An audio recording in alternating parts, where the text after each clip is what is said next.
everybody. Hello. Hi guys, welcome back to my YouTube channel. I know it's been a minute, but I've been doing a lot of things which I'm going to update you all about today. I've been doing a lot of things, and I wanted to be able to come back and be able to be consistently posting, So hi guys, welcome back to my channel. If you're new here, welcome, and if you're not new, welcome back. Thank you for being consistent with me, even if I've been all over the place. I have been inconsistent because I was preparing for an exam. So this whole video basically is going to be testimony leading to this, this exam. So if I'm looking down a lot, I'm so sorry. It's because I have my testimony written down, just because I don't want to yap and then start beating around the bush. I want to go straight to the point and get you guys what you need to hear. Also, this is the second time I'm filming this, because the first one I just felt like it was so unnecessary. I was doing a lot of talking, and then I was also trying to do my makeup as I was filming, so it didn't look as organized as it's supposed to. Secondly, I think the devil is fighting really hard for me not to get this video out, because I have been attacked with a whole other video, but I just feel like this video needed to go out tomorrow. So I'm filming this in the night. That's to show you how much I needed this video to be out by tomorrow. And also, I have a cold. That's why I'm in sweater and everything. I have a cold, so once in a while I may stop to drink water, just so that I'm not cracking up a lot. So yeah, so this testimony is long, and that was why I felt like it needed to be a whole YouTube video, because I am counting on the fact that this testimony could help somebody, speak to the love of God and like the gravity at which He loves us, which honestly, if you think about it, we most likely may not even deserve it, but He's God and He shows His love the way He feels like it. And I just want to testify on how He showed His love to me. So in my life, I have been to a lot of schools, and not based off the fact that I don't know book and they're just sending me to schools that will hold me. No, so none of that. It's just I'm the firstborn, so I just feel like I was sent to a school to be like, okay, see how this school is, and if it's not good, my siblings didn't have to go. That's how I felt. It might not have been my parents' intentions, but that's how I felt for the longest time. So for primary school, I went to 2 different schools. For secondary school, I went to 3. Yeah, I went to 3 different schools for secondary school, and then for university, I went to 2. So my testimony really began like when I started to see it as a testimony that was going to have to be shared later on. It began when I was 16. I had just gotten admission to Bingham, which was in 2016, and I just got admission. I was so excited to study medicine. I was happy, right? I got into the school. I made friends. I met my soulmate Lois. Love you, girl. Anyway, I met her, and then I made friends that I still have up to now, and I still treasure so much. But that was it. Like, the school had nothing to offer me. I started getting harassed by this particular lecturer, and anybody that knows me knows I'm not one to keep things away from my parents. Like, if I can tell them, I am going to tell them. So I told my parents about that. My dad was so frustrated, so he told the school about it, and nothing was done. So instead of them to do something about it, they went and told the lecturer that, this girl came and made a report about you, and he started to bully me just off that report. Like, he organized other lecturers, they're filling me in courses that ordinarily I wouldn't fail. Like, it was really frustrating. So my parents decided to remove me from that school.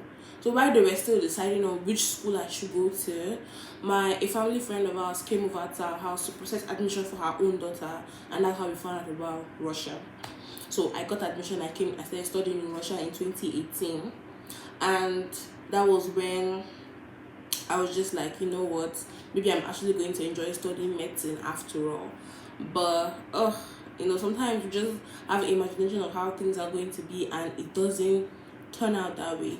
So I guess that's how it was. Like, honestly, Russia was a whole a whole other experience that if you guys want to hear about it, you tell me and I'll probably make a whole like a video about it. But Russia was just a time, and honestly, without God, I don't think I might be able to complete being in Russia for 6 years. But eventually, I was in Russia. Eventually, I was like studying Russian and everything. In my third year, I was just like, I'm done, because in my group, because the way we study, like we study in groups. So in my group, I was the only Nigerian in my group, and honestly, I felt like I was suffering, like being the only Nigerian, because the teachers, especially my anatomy lecturer, like she did not like me. So for courses, for things that I would prepare for, I wasn't missing classes. Like I would prepare heavily, and I'll get to class and she'll fail me every time. Like we had a lot of major tests, and every single one of them she would fail me, and it was just very depressing for me. So I wasn't able to do my anatomy exam the first time, because our school gives you 3 chances to write an exam, and I wasn't able to do it for the first time, and that really messed everything up for me. Like it's dropped my self-esteem. I started feeling very like stupid and unintelligent, and I was just like, I'm done. I told my parents on third day that I did not want to study medicine anymore. I tried to pack my bags. I was like,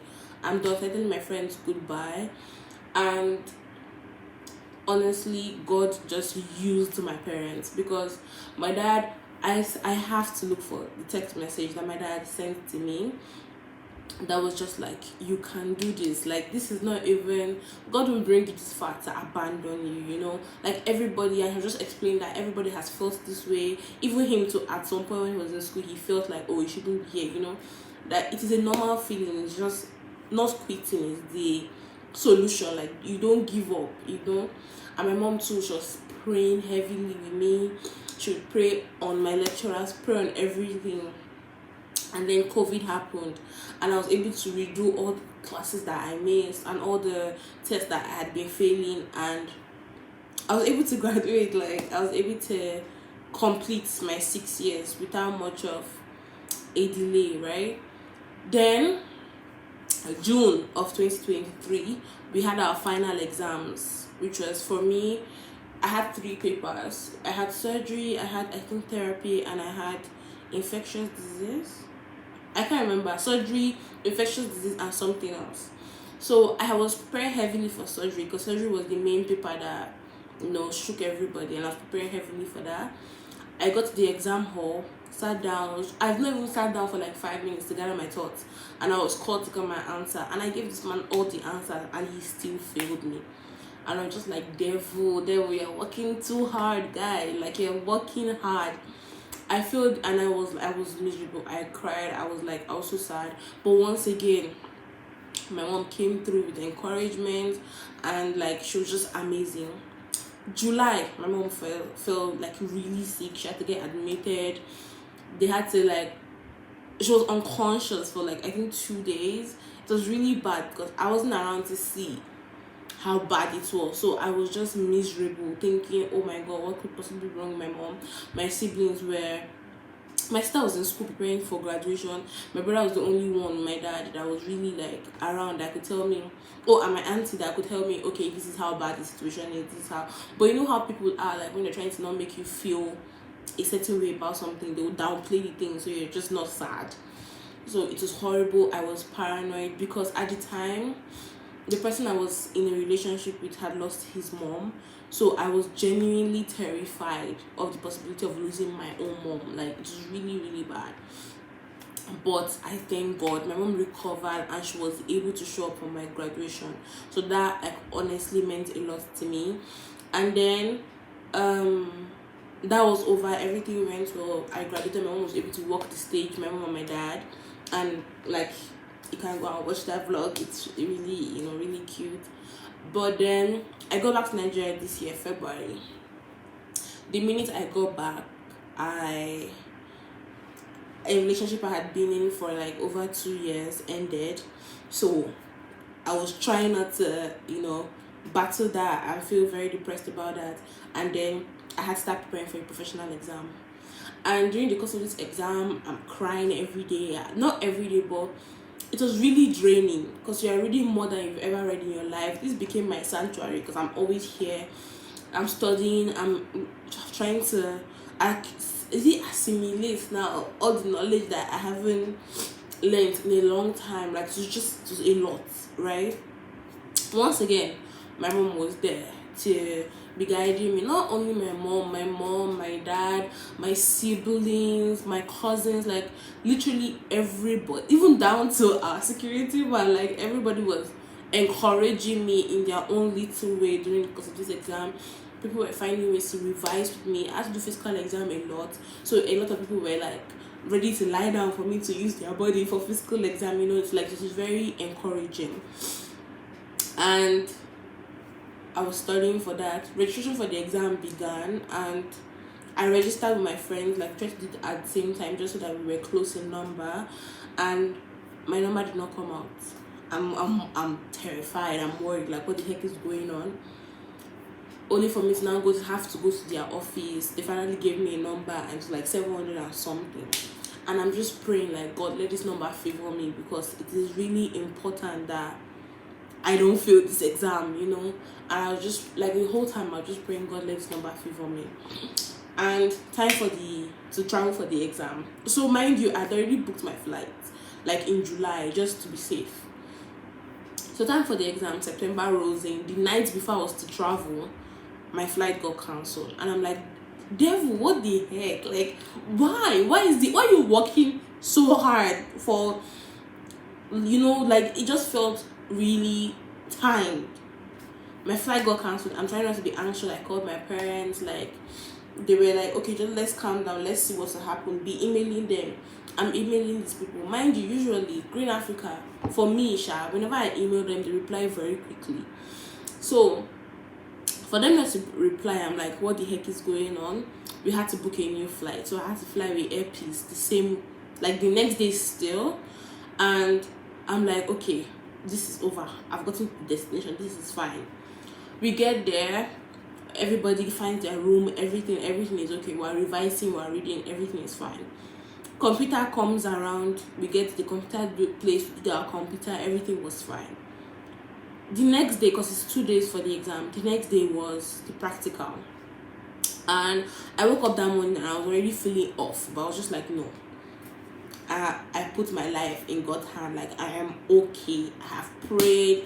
I'm okay. I know I have family that is praying for me. I am not worried, And we get to the exam hall. Because my number is 700 or something, before we enter the exam hall, it will take a while. But they made us to all gather at 6:30. So already that early, we were already all gathered together. We were hungry. Everybody's like tired. You're not with your phone, you're not with any book. So some of us were even sleeping off, because even by 12, we had not entered to do anything. So at this point, I started noticing my head is hurting. Like, my head is hurting a lot. My joints are aching me, and I'm feeling very cold. This is a day that there is no fan. They were even telling us that they're so sorry, there's no air conditioner, blah blah blah. Everybody's sweating. I am feeling cold. I'm like, what's going on? I'm just praying in my mind, because it's not like I can call my mom to be like, okay, mom, be praying for me, or this what's going on. Nothing like that.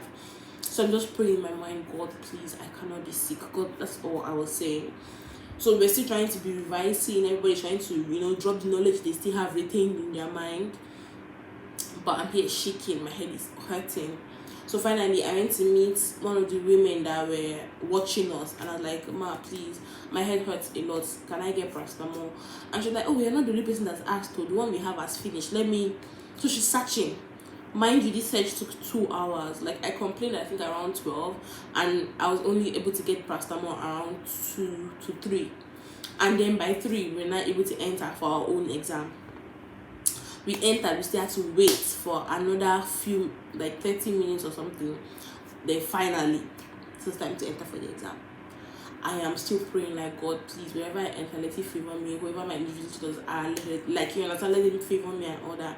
I'm just praying, silently praying in my heart. And then we entered for the exam, did everything, came out, and I was so at peace. I was just like, God, like, what is this? Like, is this how it feels when you've prepared, you've given an exam your all, and just like, you know what, God take control. I finished that exam, because when I entered, honestly, all the symptoms just, they were the back of my mind. I wasn't feeling anything, but by the time I stepped out, they all came back full force. So I got back to my hotel room. I just went to sleep. No, I called my tutors, I prayed, I thanked God for like the result, and then I went to bed. And then at 2 a.m., my friends, because throughout the course of this exam, we were 4 that were studying together, and by 2 a.m., gifts like character, she herself and Paula, they came to my room, me and Tufarati's room, they were banging at the door. Parsley, don't come out, oh, Parsley. And I'm like, what's going on, guys? We're sleeping. So Tofa went to open the door, and then they just said that Parsley has come out. We opened this list, and my name was there. Guys, like, my excitement could not be contained. I almost started crying, or I almost started crying, because I was just like, my hard work was not in vain. My hard work wasn't in vain, and I was just so excited about that. I called my mom immediately. This is 2 a.m. I called my mom immediately. I was so happy. I called my mom. My dad was there too. He just kept reinstating how proud he was of me, and honestly, that meant a lot. I called my sister. Like, I called people that I know that I will pick up at that 2 a.m. if I call. And I called my best friend. She was so happy. Like, it just felt like a reward, you know, for everything that the devil had tried to put me through. And even as I got back after the exam, I was so determined to give my testimony in church, because I won't say I'm shy, I just feel like I'm not very confident talking to a crowd of people. So for me to testify in church, I must have been really determined, and I was like, you know what, I have to testify. So when I got to church that day, time for testimony, I went up, I testified. As I was leaving, like, I finished testifying, I was walking out of the church, I fell down and sprained my ankle. And it was like, whoa, devil, are you that pissed off? My leg was swollen. Like, today has been good because I was able to walk around and stuff, but my leg has been giving me problems. Like, I'm just like, first I had a cold and I wasn't able to, I couldn't talk for a second without coughing horribly, and I'm just like, I have to share this testimony, the longer version of it anyway, because I could have included the clip of me testifying in church, but then for the first time ever, the YouTube clip of it is just, you can hear me speak, you can't see me. So it's like the devil is working so hard, and I just know it's because the plans that God has for me are just the best plans ever, and he knows what his plans are. I just know that the possibility of me being somebody that is able to reach out to a lot more people in this world and bring them to God is so great. The devil is working hard to, you know, eliminate that possibility, and too bad for him, because too bad for him. So yes, that's my whole testimony, and I hope it's able to, you know, speak to somebody and help somebody just know that if you have God, you have everything. You're going to be just, you know, moving, gliding through life, because if you move according to his will, you're going to have the best time. Honestly, it took me a lot of time to just understand the gravity of just being, you know, with God and everything, and also understanding that my name spoke for me. Like, Elogosa speaks for me. It's just a very beautiful name that I just have to keep claiming every day of my life. So yes, that is my whole testimony. I hope, you know, somebody was able to connect with that. I have plans for my channel now. I want to start doing book reviews, so if you can recommend good Christian books in the comments, I really love that I can look into. I have something I want to start with first, but you know, no recommendation is bad recommendation. Please subscribe, share, you know, tell a friend, let's try to grow this channel to connect to more people that, you know, God is trying to reach. And thank you guys so much.